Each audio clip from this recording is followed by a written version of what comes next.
Hey y'all, Uncle Todd with Atomic Athlete. Let's talk about a few tips and tricks on how to make your shred, your reverse diet, and your maintenance way more doable and sustainable. So when I roll into a shred, I don't really like hit my athletes with a whole lot of stuff because it's part of being in a shred. The biggest thing is clearly calorie counting, but it's also like, hey man, you're doing something that's finite. It's not going to last very long. It's going to be 4, 6, 8 weeks, probably not any longer than that. So I'd really like people to lock down and be a little bit Spartan when they're going into these things and see what true restriction looks like, right? Now, when things get weird or when people start to get wonky with these things is when we start to incorporate real food back into the diet and they just don't have an idea of what it is to go from basically very low calorie, not very delicious foods into some more delicious foods without overeating. And again, one of the single biggest things with this is you have to still track. You have to keep tracking no matter what, especially when we're going into our reverse in the very beginning of our maintenance, because you want to understand where your culprits are. So you want to understand where your high calorie food is coming in, especially if you make those foods a habit now. But that being said, the more you start tracking your foods, the more you understand like, oh, I can have some things if I'm willing to make some compromises and some adjustments. And this is where stuff starts to get really, really cool, right? So pizza is probably one of the single biggest things. Pizza's and burgers. We're going to talk about pizza today. You go out and you get a couple of slices of pizza at any joint up and down Austin. First off, you're looking at probably 25, 30 bucks a person. And then you're looking at easily 100 grams of fat, 180 grams of carbs, zero fucking protein, even though you went with the meat pizza, and a bellyache every single time, right? So if you do that same thing at your house, and this is the thing that got me thinking about this, is you go to any of these bars in town and you order a bar pizza, man, they take a piece of flatbread, they throw some shit on it, they throw it in the toaster, they give it back to you, and they charge you 30 bucks for it. You can do all of those fucking things yourself, and here's how. First, you go to the grocery store, Whole Foods, whatever, and you buy a low-calorie flatbread. I like a lavish is what they call it. It's just like this thin flat bread, but all I'm thinking about is some kind of low-calorie bread. An entire sheet of lavish is like 120 calories.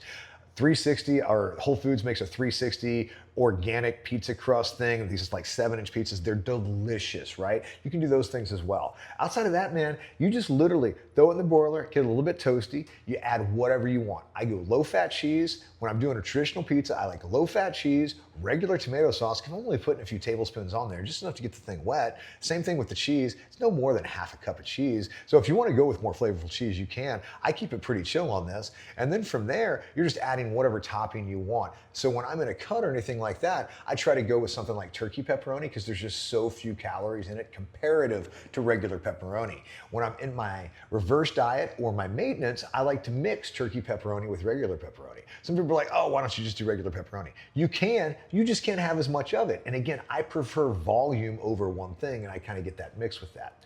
The other pizza I really like is like a barbecue chicken pizza. Same basic setup. Instead of red sauce, I just throw some barbecue sauce on there. Because I like a lot of barbecue sauce, I mix sugar-free barbecue sauce with a little bit of regular barbecue sauce, and I like that as my base. Same cheese, and then I just throw whatever other toppings I want on there. It could be spinach, it could be onions, it could be, I use rotisserie chicken a lot for this because you get a lot more protein with that regard. Throw all that stuff on there. You throw it in the oven, to broiler, you let it broil for like your desired wellness, whatever that looks like. I like a pretty well done traditional pizza. You do have to watch the barbecue sauce because it has a little bit of sugar in it and it will burn, but as long as you're keeping an eye on it, it's gonna fine. So you get 2 of those pizzas, you pull those things out, you're looking at maybe 750 calories for 2 like good sized pizzas, something like that, 7-inch pizza. I mean, one of those isn't a whole really filling, but 2 of those is pretty good. That lavish bread is even bigger, right? So what that allows you to do is it allows you to completely scratch the pizza itch at a fraction of the cost and a fraction of the calories. You can combine that with the delicious drink, and I think the delicious drink is probably the thing that keeps me the happiest. I do have a Diet Coke on occasion, and I'll have an occasional Diet Soda. You get online, you see all those bodybuilders fucking around with all these different flavors in their Diet Sprite. I'm not real keen into all that stuff. What I do like is to get whatever club soda you like. It could be a Spindrift, it could be a Topo Chico. If you're real fancy, which I think I'm fancy, I like those Sanzo things because they got a really good fruit flavor. They got like 5-10 calories per can.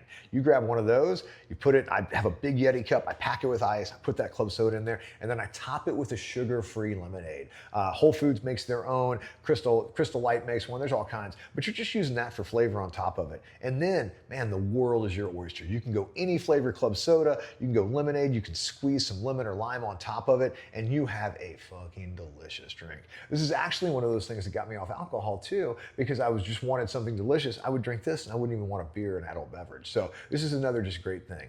And then finally, man, get online.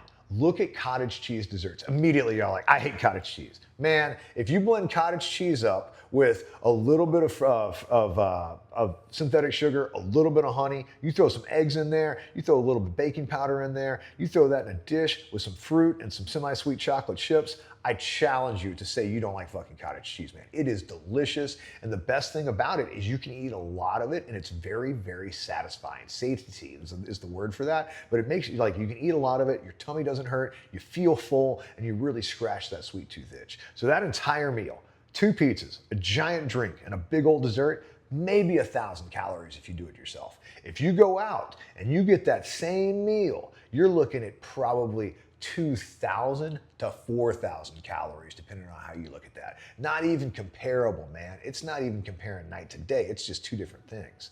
So what I want you to think about with this is, what are the foods that you crave? What are the foods that you really want, that you would like to work back into your regular diet? And then from there, how can you make those foods sustainable? And this is, you get on social media, there are entire pages dedicated to making delicious food less caloric. And it's all it is. Outside of that, it's just numbers. Now, what keeps this true? You still have to track your calories. You have to. There's no fucking free rides with that. So when you're in the shred, you track. When you're in the reverse diet, you track. When you're in the beginning of the maintenance, you still track. Now, when you get your habits set up in the maintenance, then you don't have to track as much. And if you start to see some things you don't like, you still weigh yourself, still check in. If your weight starts to creep up, then you know that something's gone awry with your tracking. You know something has crept in there that's throwing those numbers off. And all you have to do is unfuck that thing. But guys, this works. This is how you stay sustainable with this. This is how you look great. This is how you feel great. And this is how you keep it going for as long as you want to keep it going. So again, the tips and tricks on this are just think about what is the thing you crave the most? How can you make that thing a little bit more healthy? And then how can you make those numbers work in your regular diet? Outside of that,